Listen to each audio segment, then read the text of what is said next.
Perkenalkan, nama saya Matthew Manuel dengan NPM 230622-1024 akan menjelaskan collection pada Java. Jadi, collection itu adalah suatu struktur untuk menyimpan dan mengelola sekelompok objek. Nah, jadi melalui collection ini, kita dapat melakukan operasi-operasi yang dapat dilakukan pada data seperti searching, sorting, insertion, manipulation, dan deletion.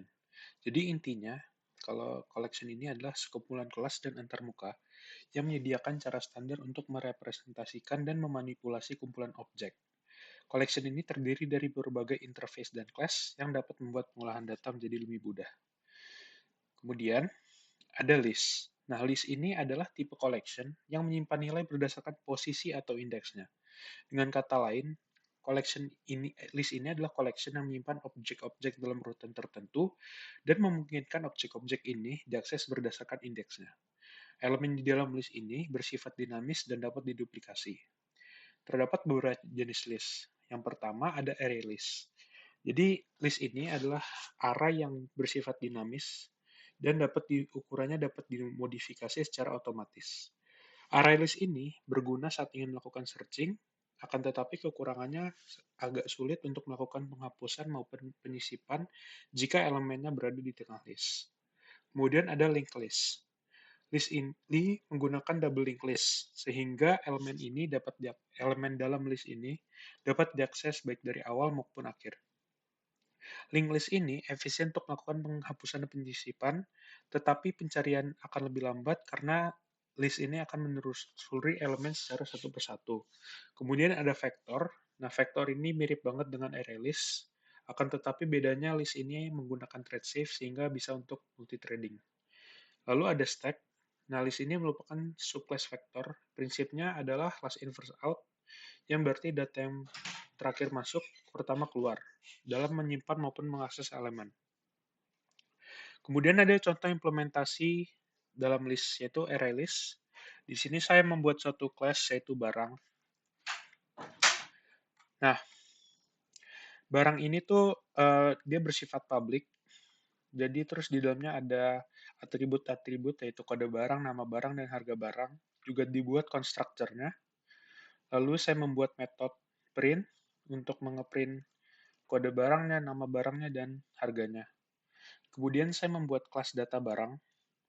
Nah, di sini saya mengimport Java Util Array List. Buat apa sih Java Util Array List ini? Ini kita gunakan agar bisa menggunakan array list.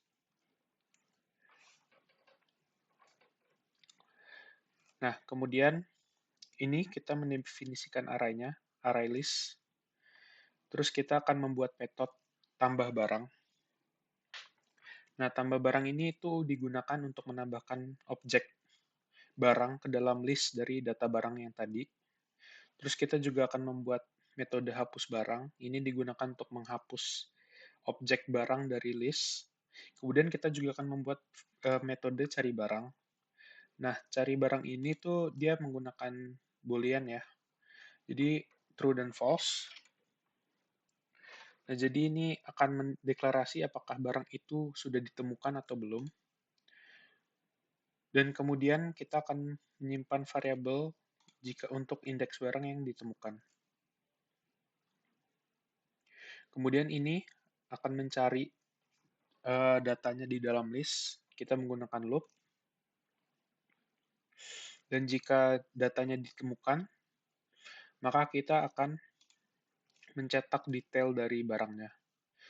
Atau jika tidak ada data di list, maka kita akan mengeprint data barang tidak ditemukan. Kemudian kita akan membuat metode untuk menampilkan barangnya. Kemudian ada main class. Nah, di sini kita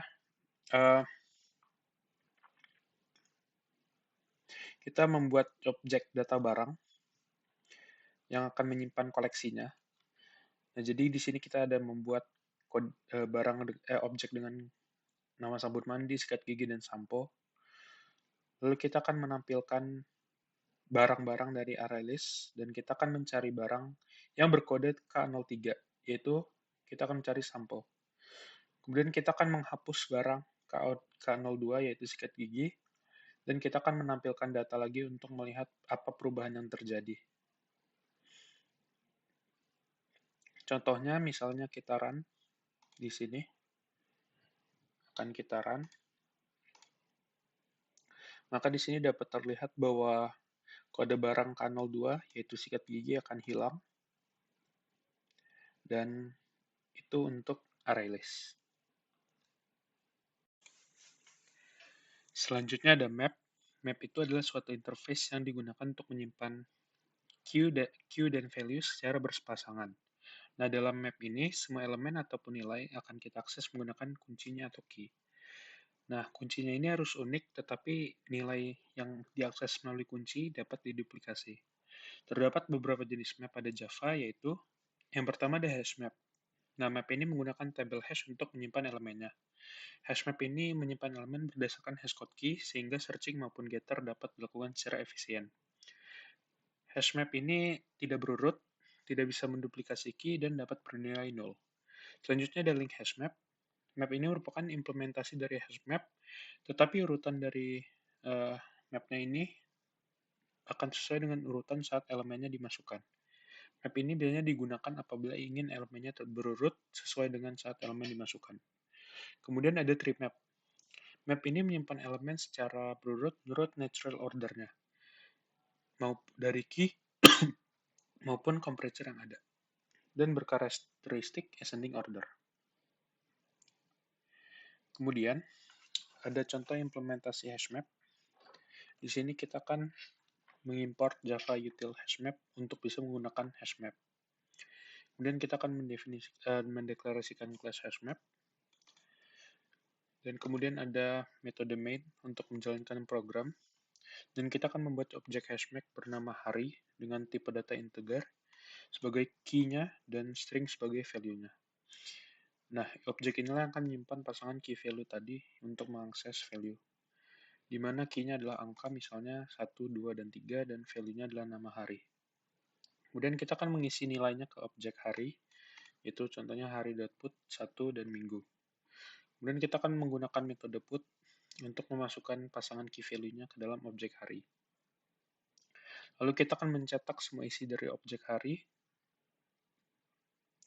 dan kita akan mencoba untuk menghapus nilai kelima yaitu malam Jumat, dan kita akan mengeprint ulang. Lalu kita juga akan menghapus semua hari, dan kita akan mencoba mengeprint lagi.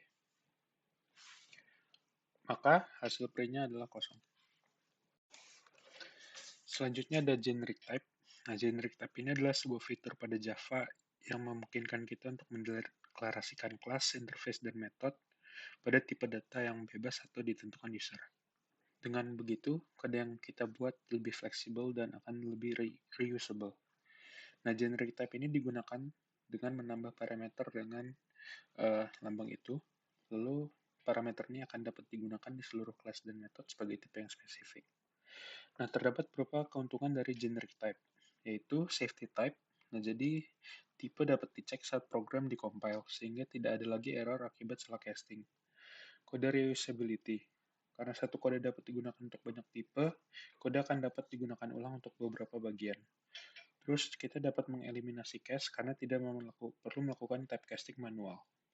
Terakhir, code readability, kode akan lebih mudah dibaca dan dimengerti. Untuk menggunakan generic type, maka kita akan mendeklarasikan parameter dengan tanda kurung sudut. Contohnya adalah kelas tanda kurung sudut U. Lalu saat kita akan mau membuat objek dari kelas ini, kita akan menentukan tipe data yang akan kita gunakan. Contohnya kita mau menggunakan integer sebagai parameter, maka kita tinggal ganti U dengan integer. Lalu untuk mendeklarasikan metode dengan generic type, maka kita akan menggunakan seperti ini. Maka jika kita lakukan seperti ini, array ini dapat menerima array dari tipe apapun karena parameternya sudah generic. Nah, di sini ada contoh implementasi generic type. Di sini ada public class penukaran dan tanda kurung sudut T. Nah, T ini adalah tipe parameter generik yang dapat diganti dengan tipe data apapun nantinya. Lalu kita akan membuat sebuah variabel yaitu private tv1 dan private tv2.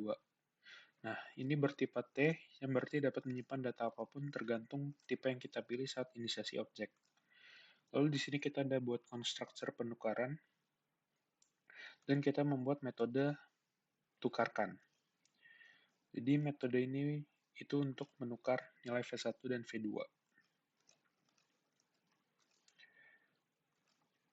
Lalu terakhir kita akan menggunakan metode get untuk mengembalikan nilai V1 dan V2 sesuai dengan tipe pengembalian yang kita gunakan, yaitu tipe generik tadi. Terima kasih, sampai jumpa.